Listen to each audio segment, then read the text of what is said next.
Good morning. Magluluto Wait po lang. tayo ngayon ng alam mo na, meron tayong sibuyas, paminta, meron tayong bawang, may dahon ng laurel, Oyster sauce.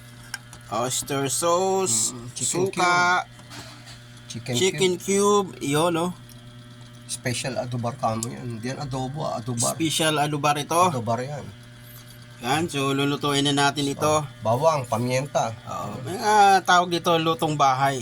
Yan. Sarapan natin kasi siyempre tayong kakain nito. Kaya Okay, alright. sasarapan natin. Okay. So, iyan o. Ayos na. Parang tapos hahalo-haluin yan. Tapos kunting marinated ng mga 15 minutes para manuot-nuot yung lasa ng ating mga ingredients. Wow, amazing. Yan o. Wonderful. 15 minutes. Tapos saka natin isa lang sa apoy na low heat lang para talagang Suwabe. nanunuot yung kanyang ano.